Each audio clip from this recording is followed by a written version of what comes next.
Alléluia. Éphésiens chapitre 3, à partir du verset 14. C'est le texte que nous lisons depuis quelques dimanches maintenant. Éphésiens 3, verset 14.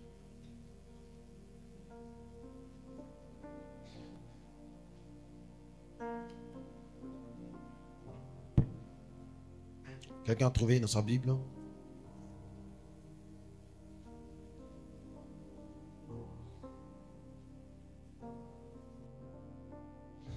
À cause de cela même, lisons à 3, 1, 2, 3.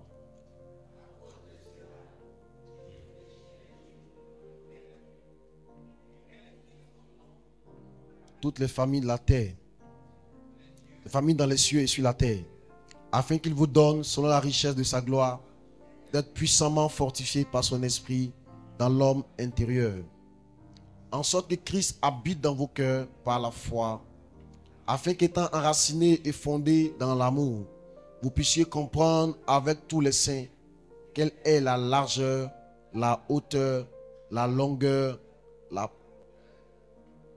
C'est moi qui ai mélangé. Verset 18, s'il vous plaît. Vous puissiez comprendre avec tous les saints quelle est la largeur, la longueur, la profondeur et la hauteur, et connaître l'amour de Christ qui surpasse toute connaissance, en sorte que vous soyez remplis jusqu'à toute la plénitude de Dieu. Amen. Acclame la parole du Seigneur. Merci, Papa, de bénir cet instant, de prendre le contrôle, de nous faire énormément de bien au nom de Jésus-Christ. Amen. Assieds-toi sur la tête de tes ennemis.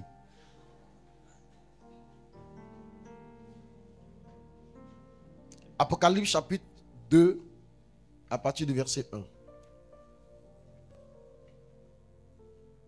Apocalypse chapitre 2, à partir du verset 1. Écrit à l'ange de l'église d'Éphèse.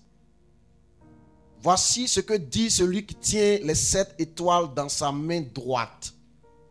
Celui qui marche au milieu des 7 chandeliers d'or.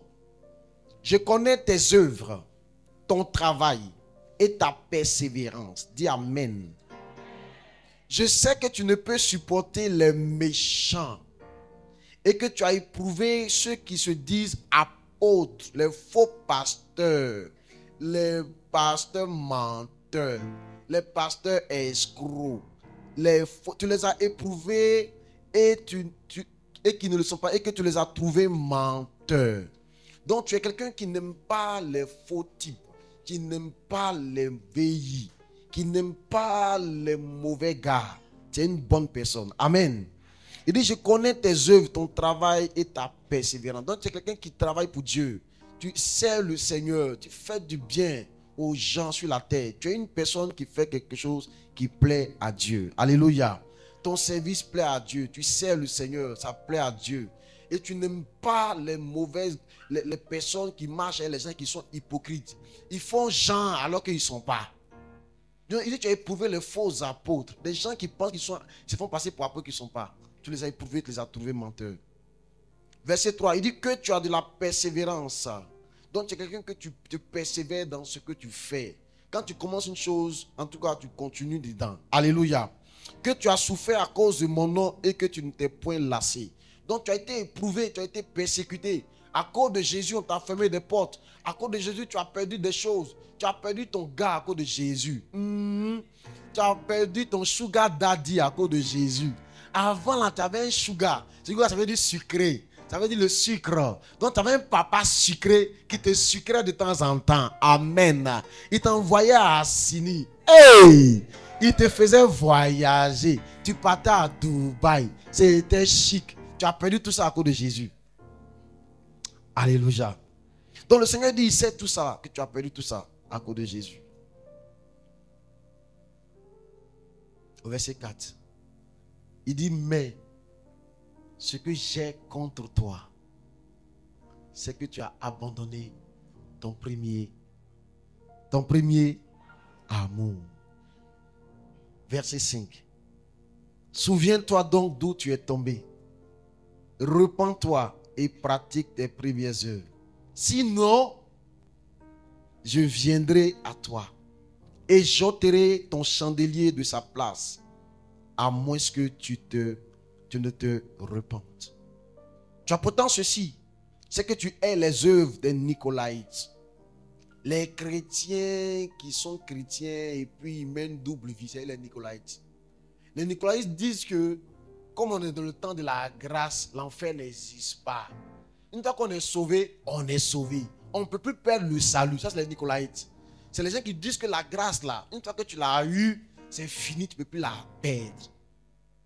Dieu dit aux chrétiens d'Éphèse, il dit, tu as une chose importante, c'est que tu hais les œuvres des Nicolaïtes. Œuvres que moi aussi je hais.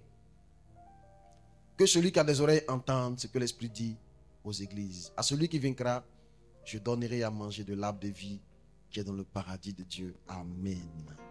Amen. Merci Seigneur de nous faire du bien. Au nom de Jésus. Amen. Acclamons le Seigneur pour le Living Choir. Pendant qu'ils regagnent leur place. Est-ce que le ministère te fait du bien? Acclame Jésus pour eux aussi. Le ministère te fait du bien. Bon, quand il dit Living Choir, ce n'est pas seulement ici. Il y a aussi ici aussi que Living Choir. Alléluia. Gloire à Dieu. Amen. Amen. Alléluia. Mes amis, le Seigneur s'adresse à une église qu'on appelle l'église d'Éphèse. Éphèse est une ville où il y avait une église. Dieu dit à son serviteur Jean, il dit, écris à l'ange qui est là-bas, au pasteur qui est là-bas, et puis parle-lui. Voici ce que dit celui qui tient les 7 étoiles dans sa main droite. Il faut dire que le message vient de moi. Il faut lui parler, il faut lui dire que je sais que c'est quelqu'un qui a souffert beaucoup, quelqu'un qui a été persécuté beaucoup, qui est passé par beaucoup d'épreuves, mais qui a continué en tout cas à servir Dieu. Quelqu'un qui servait Dieu, qui n'aime pas le faux, qui n'aime pas les hypocrites. En tout cas, c'est quelqu'un qui aime ce qui est juste. Il est quelqu'un de bien. En tout cas, il faut dire que j'aime ça. J'aime voir ça dans l'église. C'est une église qui persévère dans la prière. Les gens jeûnent, les gens prient, les gens servent Dieu. En tout cas, ils ont comment on appelle vos programmes là? Langue de feu, rendez-vous de la vie. Les dimanches, ils sont là. En tout cas, le département d'évangélisation, ils sortent, s'en vont évangéliser. Les léaments sont là, elles acclament le Seigneur, elles ont des activités. En tout cas, c'est bien. Dites Amen. La jeunesse aussi est debout. Est-ce qu'il y a une jeunesse ici? La jeunesse est debout. Vraiment, il faut leur dire que j'aime ça. Ce matin, je suis venu parler à Éphèse. Est-ce qu'Éphèse est là? Éphésien, écoute-moi. J'ai dit, Dieu dit, il aime tout ce que tu fais pour lui là, c'est bien. Quand tu viens, tu chantes. Je vois le roi, le Seigneur est content. Tu vas dire Alléluia. Ça c'est une église. Alléluia. Mais au verset 4, il dit, mais ce que j'ai contre toi, c'est-à-dire malgré toutes ces choses que tu fais, malgré le fait qu'on t'a persécuté, les voisins t'ont persécuté, des fois ils ont lancé cailloux, mais tu as continué à prier. Tu as fait tout ça, c'est bien, mais il y a une chose contre toi. Ce que j'ai contre toi, c'est que tu as abandonné quelque chose. Il y a quelque chose que tu n'aurais pas dû abandonner. Tu as abandonné pas ton amour, mais ton premier amour. Alléluia. Mes amis, le premier amour, regarde, ton premier gars. Pour voir. Même si c'était à l'école primaire. La première fois que tu as aimé.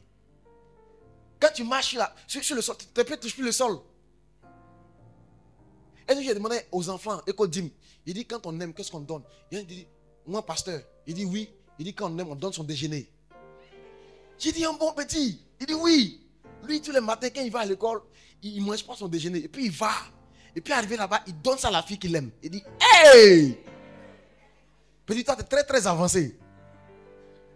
Quand on aime, on n'a plus faim. C'est ce que le petit sœur me dit. Il dit, tonton, moi je n'ai plus faim. Une fois que je la vois là, je suis rassasié. Amen. Regarde, ton premier amour, c'est la première fois que tu tombes amoureux de quelqu'un ou de quelque chose. La première fois, quand tu as eu ton premier travail, regarde comment tu allais au travail. Regarde l'heure à laquelle tu te réveilles. Ton premier travail. Tu es le premier arrivé au travail, tu es le dernier à partir. Tu es celui qui salue tout le monde. Bonjour monsieur, bonjour, bonjour.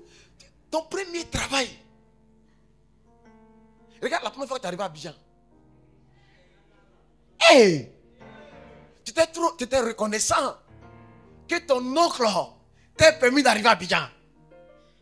Mais aujourd'hui, tu te plains tout le temps. Il y a trop de baka, il y a trop de... Vraiment, il y a trop de bruit. Les voisins font trop de bruit. Et pourquoi on n'est pas intéressant?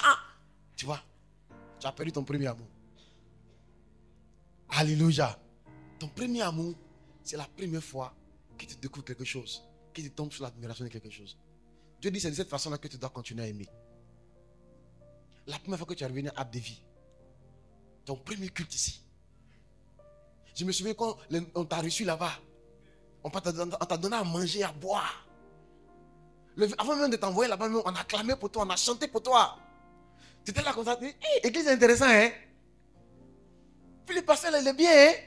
Et puis il y a le groupe musical, waouh! Comme il chante bien, j'ai trouvé mon église.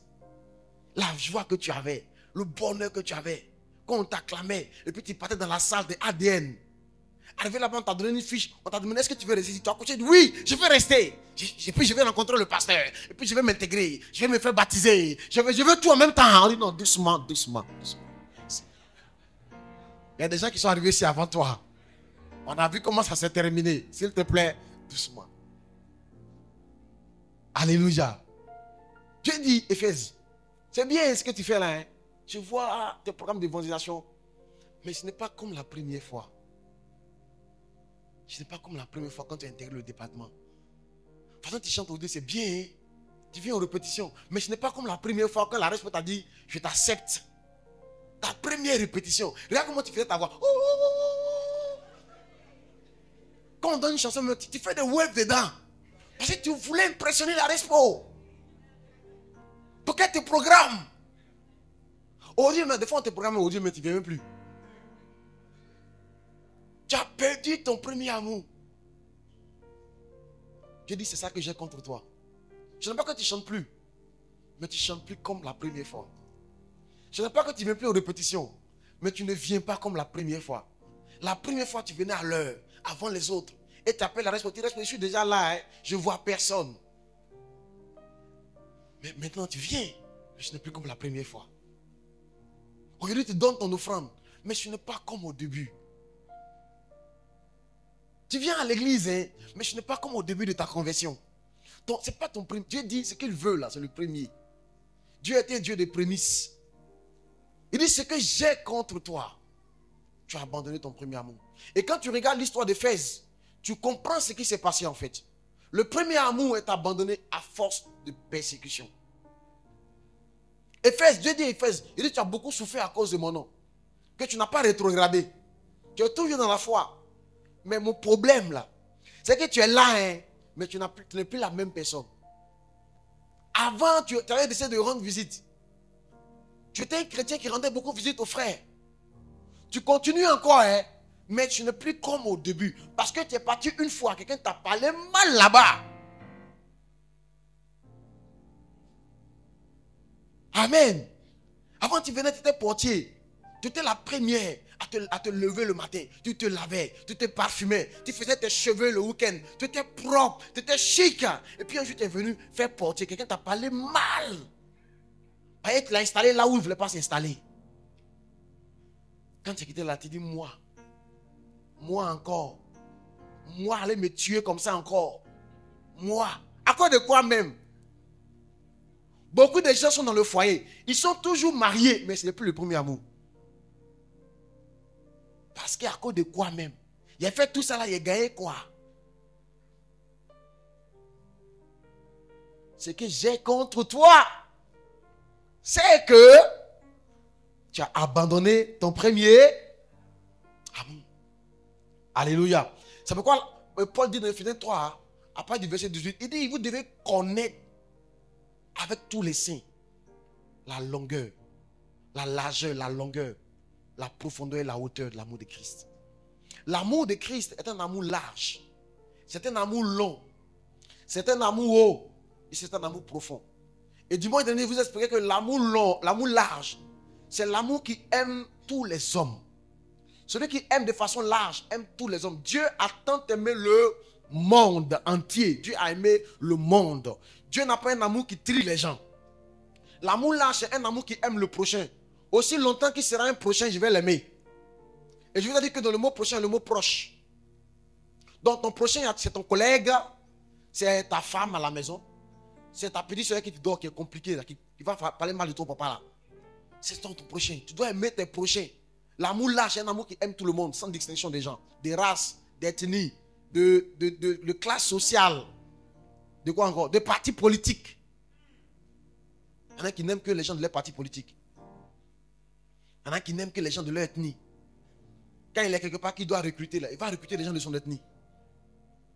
Si tu viens que tu n'es pas de telle ethnie, tu ne peux pas gagner place là. Amen. Ou bien tu ne viens pas de sa région. Quand de sa région, tu t'appelles mon frère. Salut frère. C'est nous contre les autres. L'amour large, c'est un amour qui s'élargit pour englober le maximum de personnes. Alléluia. Il y en a qui aiment les gens qui s'entendent bien. Les gens qui les félicitent, qui les encouragent. Ceux qui ne les encouragent pas, ils ne les aiment pas. Il y en a qui aiment les riches et qui n'aiment pas les pauvres. Amen. Il y en a qui doivent choisir, un qui doit choisir un fiancé, choisir le riche pour laisser le pauvre. Il y en a qui aiment les intellectuels. Notre amour doit être le plus large possible. Nous devons aimer tous les hommes. Nous devons prier pour tous les hommes. Nous devons aimer les blancs et les noirs. Il y en a qui aiment les blancs. Il y a des soeurs qui prient pour avoir un mari blanc. Elle ne veut pas un noir, un négro. Alléluia. Il ne parle pas de toi, il parle de ton voisin. Alléluia. Gloire à Dieu. C'est la première dimension de l'amour. La deuxième dimension de l'amour, c'est la longueur de l'amour. Il dit que vous puissiez comprendre la longueur de l'amour. L'amour doit être long. Un amour long, c'est un amour qui ne finit pas. Un amour long, c'est un amour qui ne finit pas. Alléluia. Lamentation chapitre 3, verset 22. Parle de la longueur.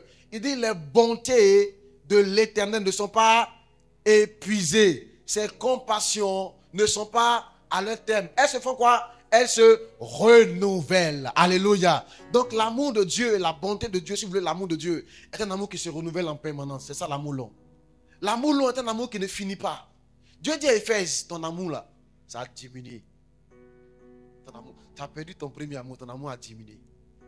Tu vas à l'église, hein, c'est pas la même flamme. Tu rentres, tu visites, mais ce n'est pas la même chose. Ton amour a diminué. Il y a un gars qui t'a donné gourmet. Il y a un gourmet traumatisant. Tu sais, il y a des gourmets qui font que tu parles sur dans la rue. Oh oui, il y a des gourmets, tu parles. C'est parce qu'il a fait ça qu'il a dit ça, non? Viens voir. La prochaine fois, viens voir. Je ne vais pas laisser. S'il y a des gourmets là, ça diminue ton amour. Alléluia.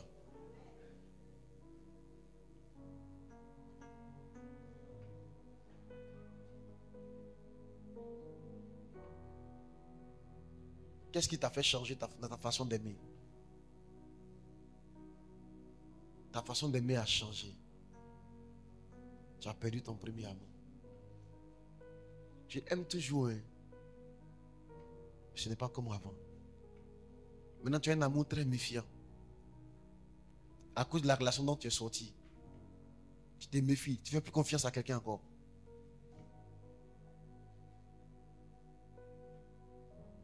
Tu étais dans une église, tu servais Dieu là-bas. Et il y a un pasteur qui a fait une chose. Tu as tellement fait mal. Aujourd'hui, tu vas toujours à l'église, hein, dans une autre église, mais tu n'es plus la même personne. Tu es venu, tu es méfiant comme ça. Le jour où le pasteur prêche, si tu regardes comme ça, et ses lunettes comme ça, tu dis, c'est que je suis mort. Ça recommence encore. Encore moi. Dieu dit, j'ai ça contre toi. Alléluia.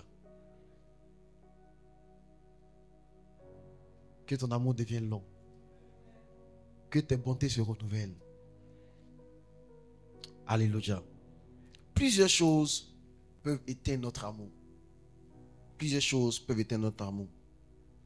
Matthieu chapitre 24, verset 12 à 13 dit. Matthieu 24, verset 12 à 13 dit, et parce que l'iniquité sera accrue, la charité du plus grand nombre se refroidira. L'iniquité, c'est le mal. Le mal qu'on fait aux gens font que les gens baissent en amour. Lorsque tu as aimé, tu as fait du bien et puis en retour on t'a fait du mal, tu n'aimes plus. Ou même si tu aimes, tu n'aimes plus de la même façon. L'iniquité, plus l'iniquité augmente, plus l'amour baisse. Amen. Donc l'amour des gens diminue à cause du mal qu'ils voient, du mal qu'ils subissent, les ragots qu'ils subissent, les injustices qu'ils subissent, les frustrations qu'ils subissent, les choses qu'ils subissent font que leur amour et leur flamme n'est plus la même. Alléluia. C'est la première raison, première cause de l'amour court, de l'amour petit, du petit amour, l'amour qui n'est pas long. Or, nous devons aimer comme Christ. Or, Christ aime de façon longue. Jésus-Christ nous aime. Tu pêches, tu vas demander pardon, il t'aime encore. Tu pêches, il t'aime encore. Même quand tu entends le péché, là, il t'aime encore. Quand tu es à l'hôtel, là, Jésus t'aime toujours. Toi, tu as un amour qui donne garant aux gens. C'est la première fois, la dernière fois. Tu recommences encore, c'est fini entre nous. Alléluia. Un jour, j'ai tenté de coacher les couples. J'ai demandé au couple, qu'est-ce que vous ne pouvez pas pardonner à vos maris? J'ai demandé à votre maman. Il y a une qui a levé la main. En même temps, elle dit, pasteur, s'il fait enfant dehors, ça, il peut tout faire. Hein? Tous les hommes là, ils ont coupé leur nombril, elle a le même couteau là. Donc, il peut me tromper. Mais s'il fait enfant dehors, ça fout là. Il dit, hé, là, c'est on a l'église, pardon, on a l'église. Il dit ça. Amen. L'amour long, l'amour qui n'est pas long, c'est un amour qui a fini par, qui diminue au fur et à mesure que le temps passe. Au fur et à mesure qu'on lui fait des choses, il diminue. Il y a des femmes qui sont toujours dans le foyer, comme ils font. Elle va toujours à l'église, elle est dans le foyer. Mais il n'y a plus d'amour. Elle n'aime plus de la même façon. Avant, de toute façon, elle était engagée, elle était dévouée pour cet homme. Elle se levait tôt, elle s'occupait de lui. Maintenant, là. Il y a des femmes même là. Il y a des enfants ici. Il faut qu'on sorte les enfants de nos cultes là. Il y a des femmes là. La façon dont tu faisais l'amour quand tu étais marié au début, c'est plus la même façon aujourd'hui. Avant, c'était la passion. L'amour, passion. Maintenant, tu en as envie, il faut venir faire ta chose. Parce qu'il a fait tout ça là, ça m'a donné quoi? Il fait tout ça là, quand il allait me tromper. Quand l'iniquité sera accrue, la charité du plus grand nombre se refroidira. C'est ça qui envoie les positions tue-moi dans le couple. Faut faire ce que tu veux. Des fois, mais je dors pendant que tu fais. C'est toi qui en as envie. Au moins, il n'est pas dit il y a envie. Si tu ne veux pas, tu laisses.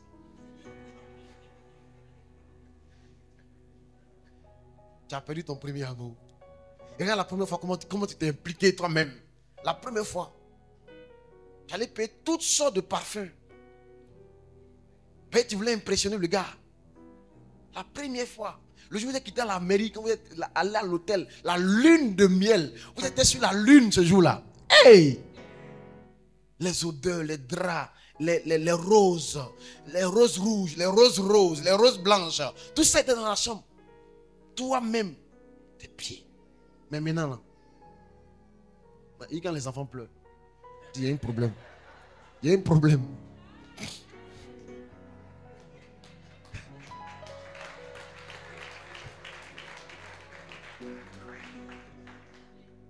Tu as perdu ton premier amour. Reconnaissons-le. Avant, tu aimais héberger beaucoup les orphelins, s'occuper des enfants des gens. Jusqu'à ce qu'il y ait un problème avec la maman d'un des enfants. Ou bien un enfant est mort dans ta main. La police, on t'envoie à la police. Toi qui voulais faire le bien, l'affaire est devenue glosor dans ta main. Tu t'es débattu quand tu as pu sortir. Depuis ce jour, plus jamais. Tu as perdu ton premier amour à cause de l'iniquité. On est dans un monde méchant, un monde de méchanceté, un monde d'ingratitude. On est dans un monde où les gens font le mal quand on leur fait du bien, où les gens ne sont pas reconnaissants quand on leur fait du bien. Si tu veux tenir compte de ça, tu ne peux pas conserver ton amour. Amen. Non seulement l'amour doit être conservé, mais l'amour doit grandir. Alléluia.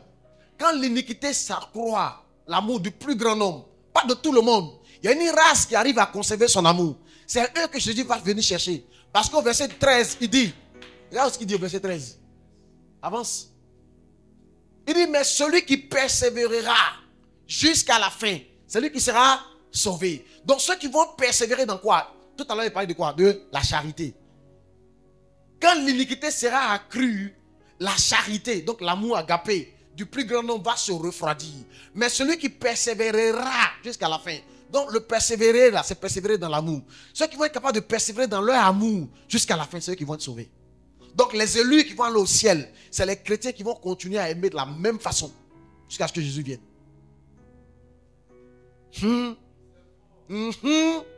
Là où avant tu donnais ta dîme et tes offrandes, chaque fois qu'on disait il y a construction de l'église, tu donnais. Il y a matériel de l'église, tu donnais. Et puis il y a eu problème là-bas.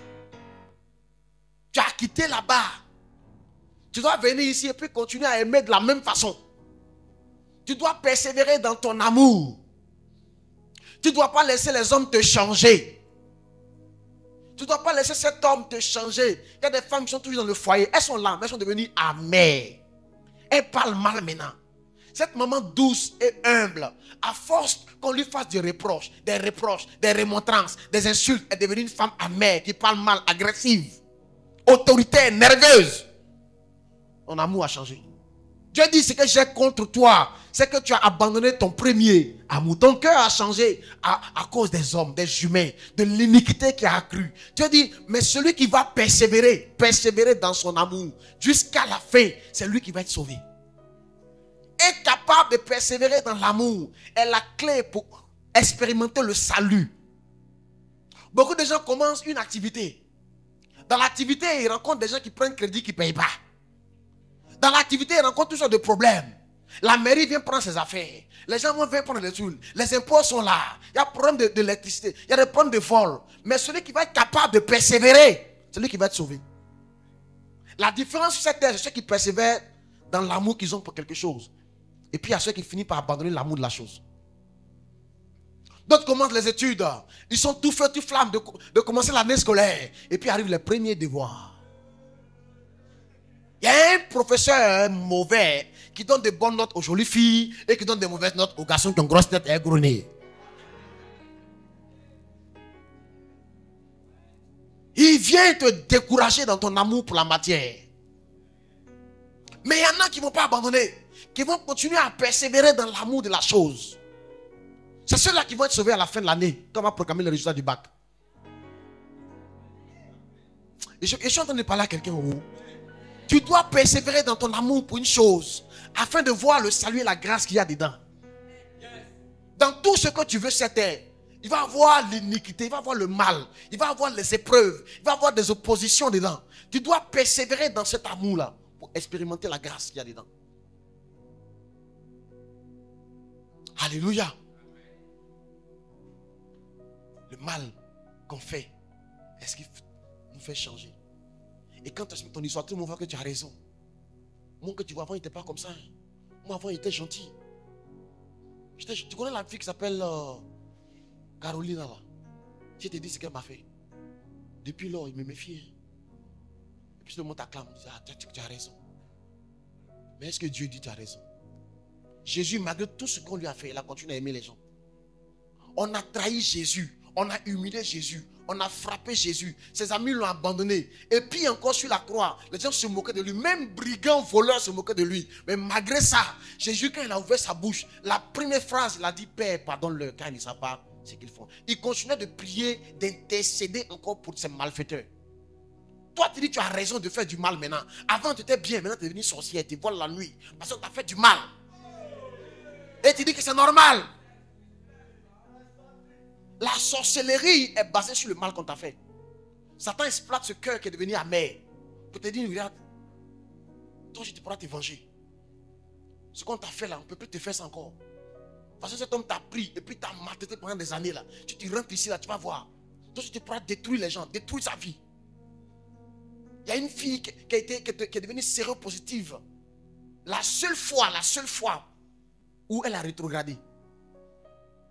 Elle s'était gardée vierge pendant des années. Jusqu'à ce qu'un de ses professeurs puisse la blaguer, la tromper, la faire venir chez lui, soi-disant pour faire renfort. Et puis il a renforcé son corps. Quand le gars a couché, la fille a pris sa virginité. Elle s'est rendue compte après qu'elle était séropositive. Elle tombait malade. Ils ont fait les examens. Un jour, on dit, bon, pourquoi on ne fait pas le test de VIH? On fait le test de VIH, elle est positive. Ses parents étaient surpris. Mais cette fille-là, elle ne connaît pas garçon. Ou bien c'est chez le coiffeur, ou bien c'est ce truc. Et c'est après, elle s'est rendu compte que le professeur lui-même était malade. Cette fille-là, elle s'est jurée que tant qu'elle vivra, elle répandra cette maladie. Donc dès que tu lui dis bonjour, elle dit bonjour, maman, je t'aime aussi.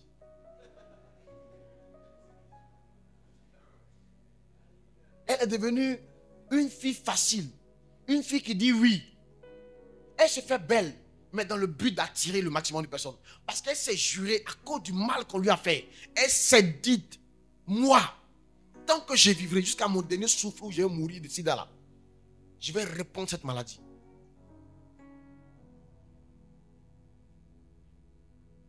Beaucoup de gens sont devenus ce qu'ils sont devenus. Mais souvent, c'est à cause du mal qu'on leur a fait. Ne laisse pas le mal te changer. Ne laisse pas le mal te transformer en quelqu'un de mal. En une mauvaise personne. Garde ton cœur. Garde ton amour. Celui qui persévérera jusqu'à la fin, c'est lui qui sera sauvé. Beaucoup de chrétiens n'arrivent plus à persévérer dans l'amour. Leur amour pour Dieu, leur amour pour le service de Dieu a été découragé par un respect compliqué. Par un respect compliqué. Un respect que l'esprit a parlé mal selon eux dans une réunion. Et tu n'as pas pu évacuer ça. Tu as pris ça pour toi-même.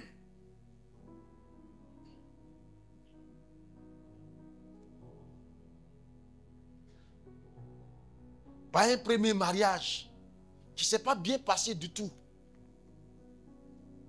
a fait que ton amour a changé. Maintenant tu aimes.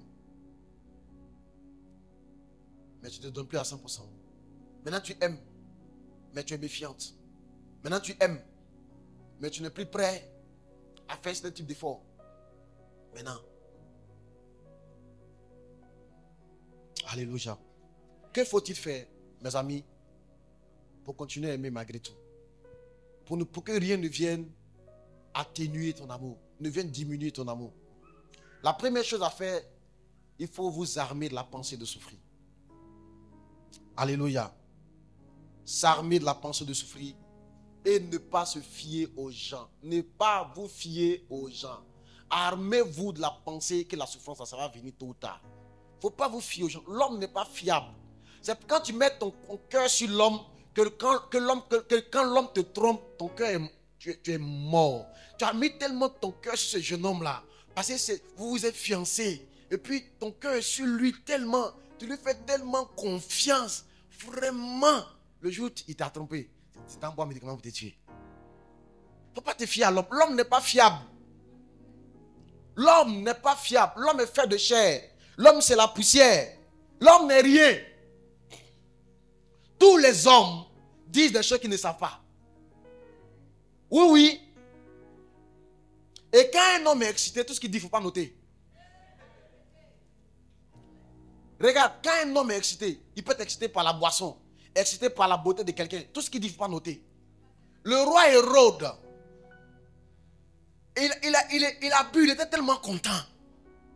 Hein? Le roi était content. Hein?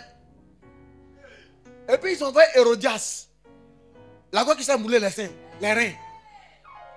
Elle est venue danser, secousse, marquer les lait. Elle a tellement roulé les reins. Le roi dit, mais c'est ce que tu as fait là, c'est faux. On n'a jamais dansé quand devant moi. Il y a une Allah et dit, ce que tu as me demandé, moi je te donner ça. Même si c'est la moitié de mon royaume. Moi je ne fais rien ça. Moitié que là-bas, c'est le bas pied. Et mais ils ne font rien même. Ils n'ont rien. Faut dire ce que tu veux, moi je te donne ça. Écoute ce qui s'est passé. La jeune fille allait voir sa mère. Pour dire, maman, qu'est-ce que tu dois demander? Oh, sa mère elle-même avait un problème avec le prophète. Et sa mère dit, faut dire au roi là, que toi tu veux la tête du prophète Jean-Baptiste sur un plateau. Elle est venue demander ça au roi. Elle est venue comme ça. Elle roulait le reste des reines. Laissez, c'est vrai, tu es la fille de mon mousseau, hein. Tu veux quoi? Elle dit, je veux la moitié de ton royaume. Non, je ne veux pas la moitié, moi je veux juste la tête d'un des membres de ton royaume. Il dit là, tu veux une seule tête. Moi je donne la moitié, tu veux une seule tête. C'est qui même? Il dit, je veux Jean-Baptiste. Il dit, hein?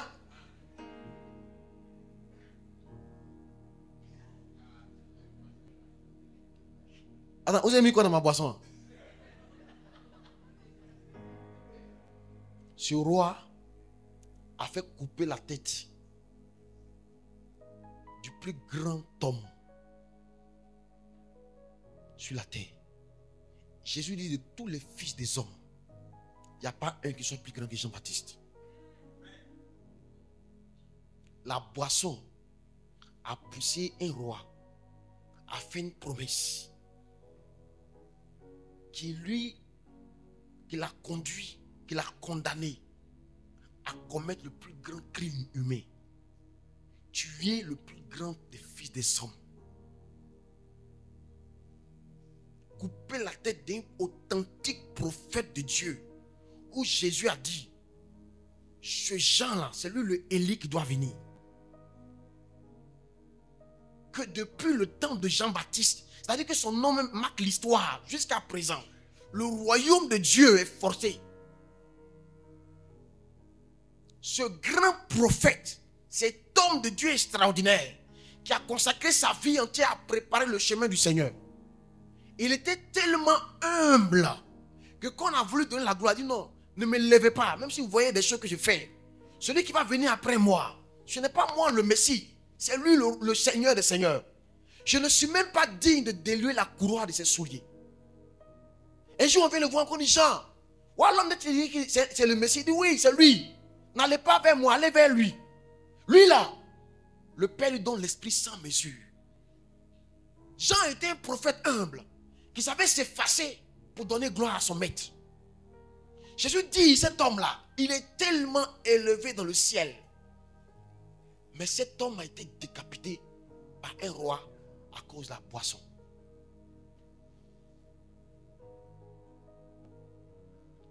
Ne vous fiez pas aux hommes qui boivent, qui s'excitent. Ne vous fiez pas à l'homme. L'homme n'est pas fiable. Je suis sûr que quand sa boisson, quand le daïko est passé, quand il est revenu à lui-même, il s'est dit, mais qu'est-ce que j'ai fait? L'homme n'est pas fiable. Quand tu mets ton cœur sur quelqu'un, tu peux être blessé. Toi, quand tu fais du bien aux gens, tu t'attends du bien en retour. C'est pour ça que tu es blessé. Jésus ne se fiait pas aux gens. Dans Jean chapitre 2, Jésus a fait des choses extraordinaires. Les gens sont venus le voir. La Bible dit, ils ont commencé à faire ses éloges. La Bible dit, Jésus ne se fiait pas à eux. Parce qu'il connaissait le cœur de l'homme. Il ne faut pas te fier à l'homme. Pierre a dit à Jésus, je ne vais jamais te régner. Pierre a pris son épée, il a coupé l'oreille du garde à cause de Jésus. Mais Jésus lui a dit, toi Pierre, tu vas me régner demain matin. Demain matin, avant que le coq me ait chanté 3 fois, toi tu m'auras déjà régné. Pierre a régné Jésus. Combien de fois? 3 fois. Avant que le coq n'ait chanté 2 fois. Donc lui-même, il a régné plus que le coq même.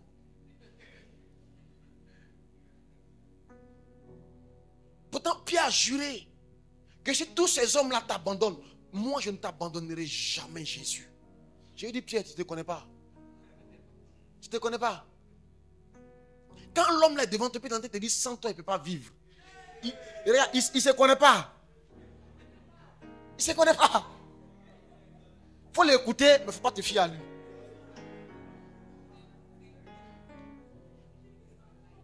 Oui, quand il t'écrit tous les soirs, SMS, tu lui réponds. Et puis tu dis, mais il faut dormir. Il dit, non, il ne peut pas dormir sans toi. Il ne faut pas te fier à lui. Amen. Si elle travaille, il va te donner tout mon salaire. Il ne faut pas te fier à lui. Je parle aux mamans. Quand vos enfants vous disent, maman, quand elle te travaille là, mon âge, c'est toi qui vas gérer. Dans ton cas, tu dis, j'ai compris mon fils. Mais il ne faut pas te fier. Toi-même, tu connais. Il ne faut pas te fier à lui. Parce qu'il suffit qu'il se marie avec une fille seulement, là, il ne va plus te faire point. Actuellement, quand on demande qui est ton amour, il dit c'est ma maman. Qui est ton amour, c'est ma maman. Ne te fie pas à l'homme. L'homme n'est pas fiable. Ton mari même n'est pas fiable. Ta femme n'est pas fiable. Tes enfants ne sont pas fiables. Dieu seul est fiable. Amen. Dieu seul est fiable.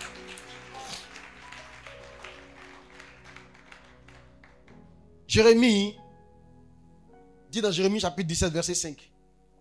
Ainsi parle l'Éternel. Maudit soit l'homme qui se confie dans l'homme. Qui prend la chair pour appui et qui détourne son cœur de l'Éternel. L'homme qui se confie dans son oncle. Son oncle est ministre. Son oncle est préfet. Son oncle est directeur de cabinet. Il compte sur son oncle pour réussir. Maudit soit l'homme. Le malheur va lui arriver. Parce que le jour où il va avoir des maniements, toi maintenant, tu n'es pas au courant que ton oncle n'est plus dedans. Entends, c'est maintenant que tu as fini ton BTS. Tu devais rentrer quelque part. L'homme n'est plus au gouvernement, lui-même se cherche. On a racheté une voiture de service, il n'a plus garde du corps, il n'a plus chauffeur, il n'a plus carburant, il n'a plus voiture, il n'a plus bureau. Il est dans la République à pied. Il se cherche.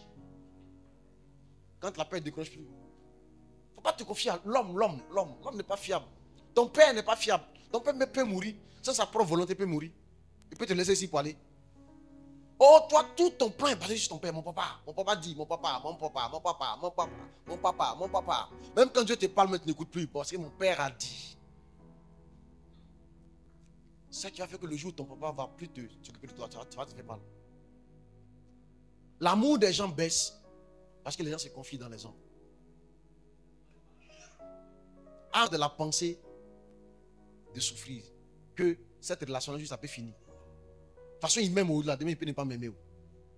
Donc, tu es déjà préparé à ça. De toute façon, il lui fait du bien au-delà, il peut ne pas être reconnaissant. Tu t'es déjà préparé à ça. S'il est reconnaissant, alors tu n'es pas reconnaissant aussi. Mais toi, tu fais ça à cause de Dieu.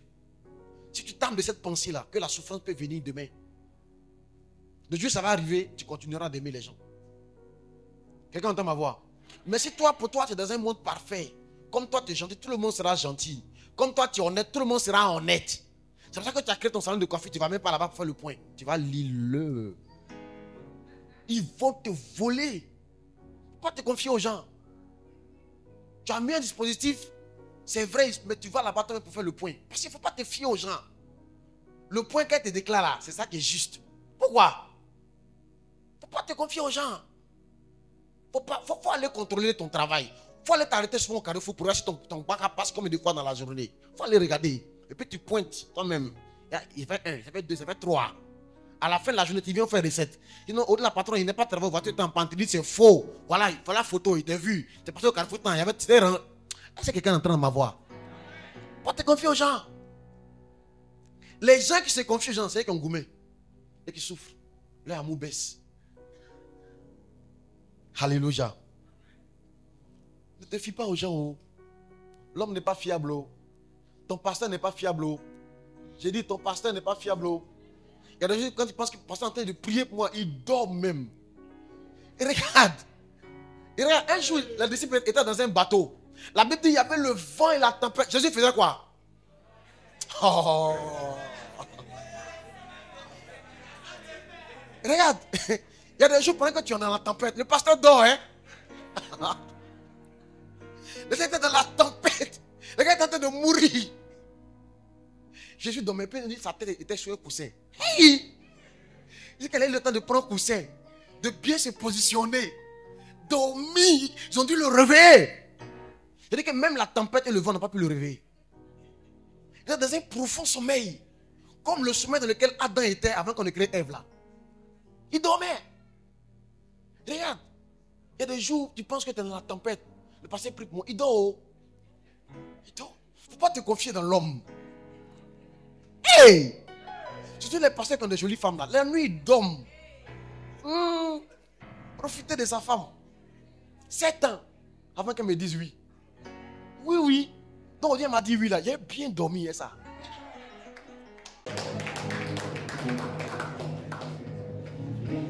Amen.